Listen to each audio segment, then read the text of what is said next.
Welcome back. I'm Kim Bailey, she's Fulyana Osborne, and this is Inside Exec. Today we have part 3 of our discussion with Trish Nicklin. One of our early podcasts, we talked about qualities of a leader. What do you see as the qualities in a business leader? Business leaders, I think, it's such a personal thing from a follower perspective, if we talk about followership here for a second, because what I might want as a quality in a business leader to make me thrive will be totally different to yourselves or anybody else. So first of all, I think that followership is a huge quality, a capacity to understand followership and how to engage with it. As a business leader, you've got to have a concept of that. Empathy and compassion, I know I overuse terms at the moment, but they're really important. Genuine empathy and compassion are really important because you can give people a sort of a lip service and it's going to be very noticeable. So genuine empathy and compassion is really important, I think, too. And I think that you have to have a responsibility, a sense of responsibility for your people's success. And responsibility in your role. And responsibility in your role. Yeah, and then you as a follower feed up to your manager. And I also think that if you're not getting that from above, that's no reason for you to pass that down. Yes. So the buck stops with you in a humanities sense, as well as in the corporate sense and the business. Yeah. So the same thing outside of a work environment? Yeah, I think as outside a work environment, you can probably broaden it a little bit more because you're dealing with different people and different accountabilities, and so you can shake it up a little bit more. And I think that you can be a lot more risk adverse outside. We've talked to a lot of our other guests about being on boards. We're interested to hear if it's different being on an association, so work related board as opposed to a cultural activity related one. No, it would be my answer. The responsibilities are the same and that doesn't go away. So there's a governance that is in place regardless. The work is actually very similar. There's a responsibility to do the right thing by members or otherwise. Time-wise, it's as big. I always find I spend a lot more time in my board directorships. I'm very serious about it. So reading board papers before a board meeting is essential. And I've been both chairs. So I've been chair and a director. I think as a chair it's essential to set expectations of your board members, but also to be realistic. So if it's a cultural one, there was more of a sense of fun. Than a more sort of business orientated one, but that's not to say we don't have a lot of laughs. I think it's essential to be cohesive and open for debate, and all of those things have to happen. The key for me is the board has to be very united, otherwise nothing gets done. So you debate as hard as you can on the inside and you make sure that all views are heard and considered, but then whether you agree or disagree as a board, you're united. That's it. And you leave your, you leave your club colours at the door, and that can be apply to anything because everyone's got their passion. Their reason for being there, but you've got to understand that that's not the point. For me, it's understanding what the purpose of the board is essential. Whether you're a board of management, whether you're a strategic board, are you an operational board, or are you a still forming board, depending on where the association is, and then how you interact. And it may be that you make a decision that your strength as a director is in helping boards move from operational to management and into strategy. But once you get there, you've lost interest. You need to go and find another directorship. And in the boards that you've had experience with, have you seen the makeup of the board change? Yeah, and always it's not, I was going to say not for the better, but that's such a judgmental term because it just occurred to me that it may not agree with me, but it's probably for the better of the organisation.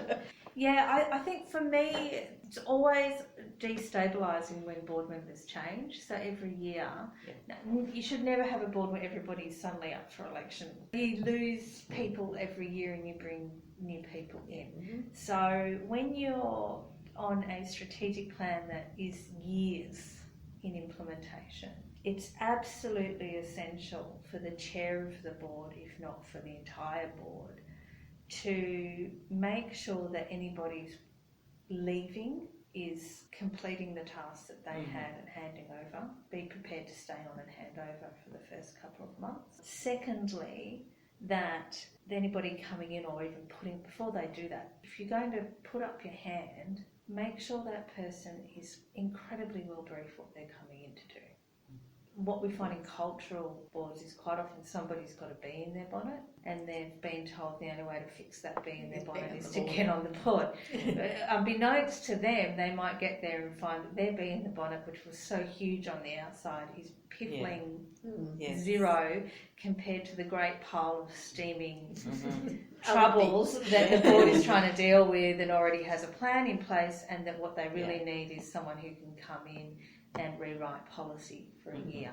I see time and again, particularly in these cultural boards, that somebody's made lots of promises to people and then they get there and they find it's not what they want, and they stay for a year, sometimes even less, because these volunteer positions in cultural boards takes one crossword and somebody gets upset and before you know it, they're gone and nothing progresses. So I think it's incredibly important for chairs to have a very firm view of how conduct of the board is, get the right people in, and I'm a huge supporter of getting independent board directors because I think that there's a role for subject matter experts for sure, but the board doesn't need to be full of them. And a subject matter expert who happens to be a lawyer or an accountant is not necessarily the right lawyer or the right accountant. I think that it's really important that boards are made up of not only some people from within the universe of the association, subject matter experts within there, but also from a diversity perspective, diversity of thought. And I talk a lot about transformational decision making that comes from diversity, and diversity is more than gender, it's inclusion. Yes. So to go back to the superannuation analogy, how many super funds have a 25-year-old on their board if you want to reach out there? Yes. And why can't a 25-year-old be there? Why do you have to have 30 years of experience, and why do you have to have been C-suite and sort of have, it's not a rite of passage, that I have mindset. exactly the same experience. I'm on the National Parks Advisory Committee, and the catch cry for the last 10 years has been, we must get someone new, we must get someone young. And we got to a point probably 3 years ago where we said, well, how are you attracting these people that you think are out there to be on the board? And as it turned out, for our particular area, they did attract probably 4 people who are under 30, and it has been just the most amazing and exciting time for us to have them there, because they do bring a whole lot of other information that we're not privy to, but at the same time they are floored by how much we know, and it's become so much better. It was always a good committee, but it's so much better now because we've got that mix of respect and knowledge sharing. Yeah, and that R word is so important because you have to respect what each individual around the table brings and not discourage anyone. And that's an excellent chair that can keep highlighting that. I think the challenge is sometimes boards bring the people in, but then they get so disheartened because they're there as a figure. Token. As the token. And so the other key is, if you're going to bring them in, then work out what their value proposition is and why they're there, and allow them to do what you brought them to do. But also set the scene, as we talked about before, because there is a lot of reading and tabling and writing of policies, and you've got to take on aspects that you don't. It's not it's not fun, and you do sit. I mean, I've had to face up to many a AGM when we were restructuring the organisation. There were people that have been in roles for a long time, very well loved, highly experienced, but just weren't in a position to get to the next level. Although, were given the option, but compared to when we put them up against what we were getting again from independents, we were blown away. And so therefore they weren't going to be there anymore. At one stage I was the most hated person in that organisation.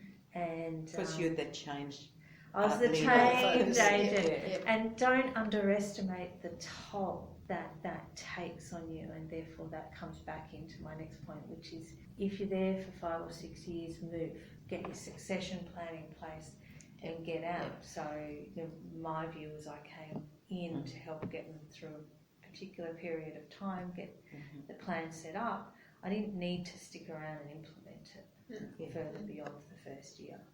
And so you've got to be very self-aware, and then you've also got to be able to look backwards and say, okay, it may not go the way I'd planned it, but the next people will do their best. And I've been really lucky to still be working with them and be very close to them. And I hope in my current board, that's a new experience because that's a whole new association. And we're building the planes, we're flying it, which is a dangerous and fun place to be. It's fun. just a change. It's just a different way. And which is not to say that it will be something that will happen from now on. The way when organisations change and when our working structure changes, that these things will have to be done that way. And so you're at the forefront of that. And therefore you will be the go-to person because you've already experienced that. And you find yourself falling into roles that you never thought when you walked in there, and you suddenly become a subject matter expert about something. And only because you're the person that sort of picked it up. Or have a crack at writing something, and the next thing everyone's pointing everything to you in that direction. You became the expert. But that is about that change, and change isn't new. Transformation's not new. It's been around forever. It's just that now it's given a label. We love labelling. We do, don't we? We do. And so in terms of labels, we do have a question that we ask all of our guests. No right or wrong answer. I have to preface it by that. But we're interested to do the comparison of what people see as the difference between a coach, a mentor, and an accountability partner. And you've heard others answer this, so don't use any of their answers. I'll try not to. Well, again, it's a very individual perspective, and we have to always bear that in mind. I would say a coach is someone that you go to around specific play. The rules of the game. To use sporting analogies again. Coaches will help correct you in something that's already sort of like a desired process. And so you can go to a coach and say, I'm having a problem with my golf swing, and a coach will correct your golf swing for you, more or less, and that applies across any industry. A mentor, on the other hand, doesn't try and correct you. So this goes back to that strengths and weaknesses. A mentor will help find your strengths. I've been working with Fulyana now for a long time because I realised I wanted to move out of sort of this existence that I had, this hamster wheel I was on, but I didn't know how to get there. And I had all these ideas about this business, and I didn't know how to move myself from position A to position B. And I had zero self-confidence because I kept being told all of my weaknesses and that I had to fix them, and I couldn't work out why they were weaknesses. I thought they were strengths. And so that's where a mentor comes in, because the mentor helps you work through all of that piece. Coach fixes your weaknesses in process only, and a mentor really helps you work on your strengths and builds you and supports you and gives you very usable tools to manage that, I think, and guides you. And an accountability partner is the one that helps keep your promises. I've never had one in a board before, but when I joined TTA, we put in place an accountability partner to make sure that all of us on the board were committed to responding, and he does. So, when there's action, he makes sure that we are accountable, and that he doesn't literally go through the list and say, have you done this on this time? It's much more softly done. It's about how are we progressing with these objectives. And that's really important, I think, because you can get easily swayed. So that's how I define it. Very good. Very good. We've talked long and hard and covered a few topics in that time. Is there anything that you would like to share with the listeners that we haven't covered? I think it's important for anyone that's sort of sitting there listening to all of this and now thinking, but how does that impact me? That's sounds good, and we're talking about leadership, and it's all fluffy terms. I think what I'd like to do is maybe if we could use your experience and some of my input to help now say, okay, if you are sitting deep within an organisation, or if you're a leader in an organisation that are feeling like you're not being able to lead the way you want, what are some practical steps you can personally take to actually remediate that position? And I think the first one is, what do I want to do? Really hard question to ask, so let's abandon that. Write it down and then put a big line through it. And I want you to sit there on the train tonight or on the bus when you get home. I want you to write a list of things you can do, and that list can be as long as you like. And when you finish that list, and that can be things like I can speak, I can present, I can write, I can write policies, make it detailed if you want to be detailed, I can do maths really well. Then take a highlighter out and highlight the ones that you actually enjoy doing or have an interest. Then put it away and sleep on it, and then have another look at it the next day and write all those words you highlighted into a paragraph, and then maybe go and do a bit of a search around what jobs, because you can put these into algorithms, what jobs actually have that coming up again and again and again, and maybe then do a comparison between what you discover there versus what you're doing now, and all of a sudden you've got the basis of, I see where my gaps are. And I'd just be interested in, that's my method. Yep. What do you ladies think of that? I think it's a great method, and I think sometimes you'll be surprised with the outcome.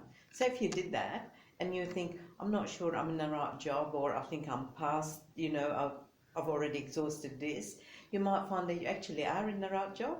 And you could be bitterly disappointed with that. Well, not necessarily. I think it just make you think like, I did it objectively, and that has all the elements, so why am I still unhappy? And then you dig down to that, and then you say, I have to fix the root cause, because otherwise I'll go from one organisation to another and carry that with me. Is it something me or the organisation? Is it me or the industry? And so it will help clarify for you what it is best fit for you at this stage. It doesn't mean you've been in the right job or wrong job. It means right now you're getting to a next point. And that next point, there's no hard lines. It's whenever you get there. So I think this is a good thing. And I think it's really also saying that, what have I done about those things that I highlighted so far? What worked? What hasn't worked? What help do I need? I might need some tools, I might need funds, I might need expertise. And I've used that and that worked, and I use that, but I haven't used this. So why don't I then go and get it? Or go to some of those like minds, like the CEO forums or whatever, and then talk about how somebody else tackled that. Learn from others. I do that every day. Well, I like the approach, and I'd probably extend it more than just writing down what I can do. Is in terms of work, is I like to do it in terms of absolutely everything. Yeah. So, and then highlight the things again, highlight the things that I like to do, and then certainly put it away for a while. But then I'll come back and I'll do another list that is, why am I doing this? And so then I marry up the why with the things that I enjoy, and the why am I doing the things that I don't enjoy.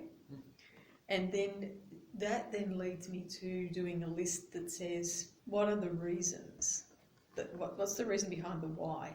And I live by a rule of no excuses. So the reasons can't be an excuse for the things I'm doing. And that then means that I can cross out a lot of the things that I'm doing because the industry requires it, because that's the way it's always been done, because everyone has done that. In the family history, that's what everybody's done, those sorts of things. And the flower arranging is the perfect example. I can put down all the things that I was doing in my life, and the things that gave me pleasure were competition, the flowers, and public speaking. Public speaking in terms of seeing people develop their skills, not me doing the speaking so much.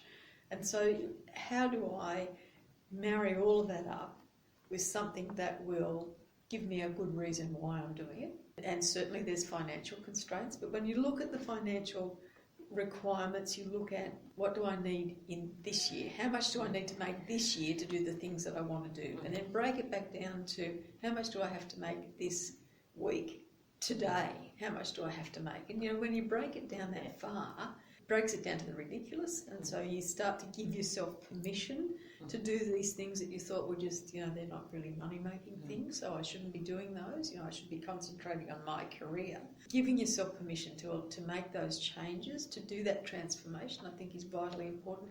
And we are conditioned to only give ourselves permission if we've got the statistical evidence. Yeah. So and let's validation. And we do use money as a massive excuse. Yeah, can't do it because I can't afford it. If you haven't got the resources, you be resourceful. Yeah. And being resourceful is something, again, that we are not necessarily taught unless you come from a background where resources were constrained. Yes. And then suddenly you understand about how you can get things. I don't struggle to get floral material, but I'm much happier going out and picking it from the side of the road, being resourceful, and I actually see more that I can use from the side of the road. And so I'll go to an international competition. I won't order the flowers beforehand, which everybody else that does it will do, but I'll go out and I'll buy them from the local supermarket, or I'll knock on people's doors and say, can I use this from your garden? I'm doing this competition. And I get far more pleasure out of those interactions. They get pleasure.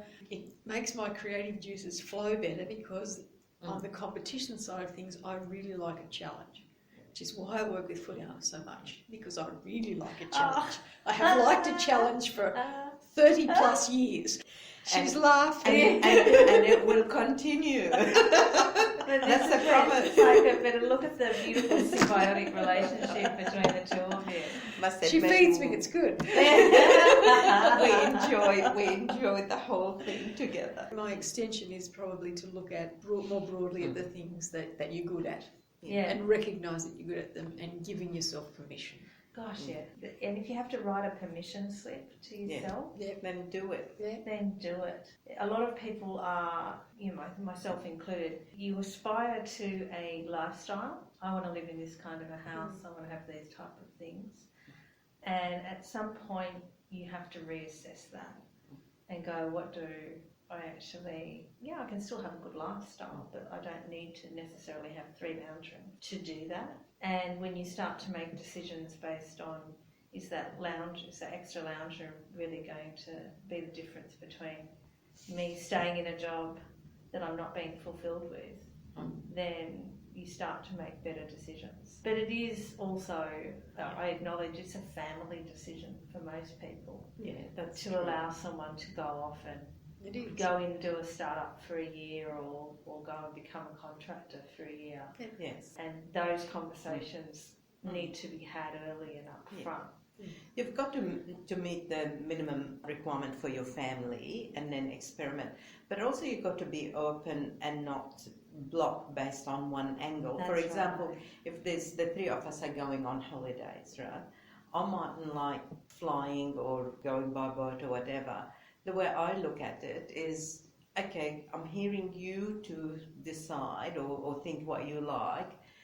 It doesn't look like what I would like, but I've got to be open enough to give it a go at least once. Because if I do, hey, guess what? That's a new experience, and that in itself is great. I might have to not do it again because it didn't suit me, so you try the freelancing and decide, not for me, or not at this stage of my life.